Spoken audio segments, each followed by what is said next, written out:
Hey guys, Anthony here, and today we're going to talk about the certainty of cheap cars and why depreciation doesn't matter. So the premise of this video is a lot of people are concerned about taking risk when flipping a vehicle, which is understandable. The more you spend, the more you risk. And in fact, yesterday we had a truck. We spent $7,000 on this 2010 F-150, and sure enough, a few months later, we've had it sit on the lot, driving great, and now it's jump time.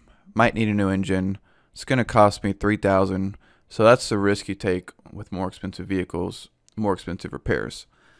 On the flip side, we've got an '08 Prius with a bad hybrid battery that just went out, and we spent $1,500 on that because it has 200,000 miles, and now we're going to dump it for $1,200 to $1,500 to somebody that wants to fix it. So as you can see, the cheaper that you spend on a vehicle, the less risk that you have.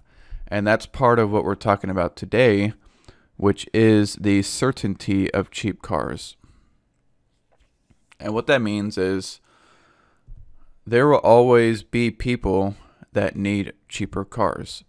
And when you specialize in cheaper cars, your sales are more consistent. You make the same or close to the same profit on most vehicles, and you just repeat the formula over and over and over instead of relying on one-off expensive deals to hopefully make a big profit, but next one you might not, and this one maybe you did. You don't really know what's going to happen. Now, when you buy cheap cars, for me, it's a very easy formula. This is what we do. For you also. For everybody, you can do this. And this is a formula that we adhere to at our dealership. Buy a car, and this is exactly our business model, for $1,500 to $2,500. Sell it for $2,500 to $4,000. Now these numbers can be misleading. No, we're not making $1,000 on every single car. We're making closer to $800 to $900 because you have to account for, detail cost, auction fees, stuff like that. But this is the exact formula that we do over and over and over, and this is the exact result that we get. Sell 50 cars per month, average $880 profit per car. Repeat 12 times a year, 12 months. Repeat, okay, just repeat every single month over and over. And it's very boring because there's not much variation aside from that formula, but add this up, we make quite a bit of money with this formula, and it's worked, and it's tried and true, and I'll tell you why. And the good economy. Now let me preface this by saying we specialize in new car trades. I only buy new car trade-ins for our inventory because you don't want to buy from other used car dealers. Me, I've got 5 cars all screwed up at the auction. They're at the auction because they have major issues.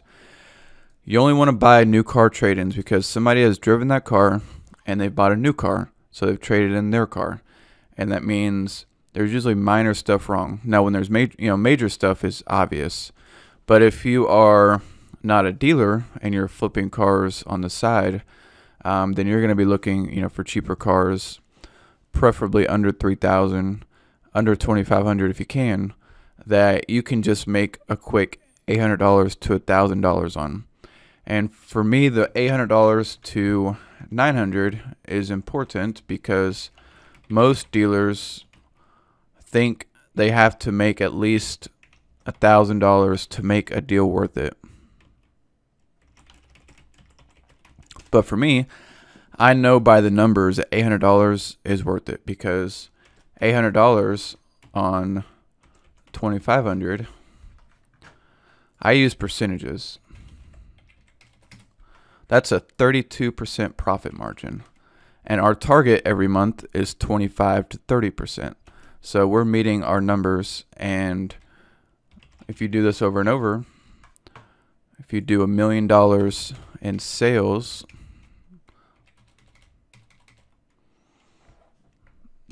times 30%, you just made $300,000.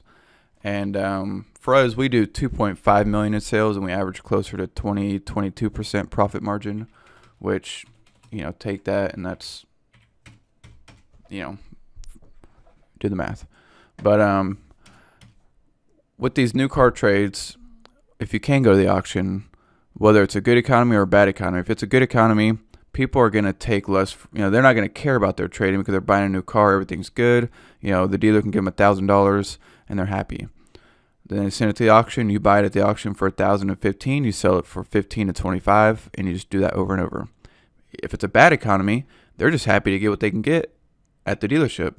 They give them a trade-in value of $1,000, they're just happy to get the $1,000, and then you rinse and repeat because maybe cars are slow, but you get it at the auction for $1,000 to $1,200. Well, you sell it for $15 to $25, and people still need cheap cars, maybe especially more in a bad economy. So this is economy proof, recession proof. This strategy, it works because people will always, always, always need cheap cars.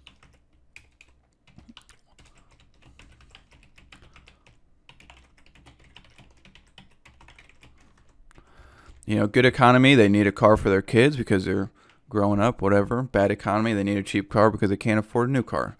That's just how it goes.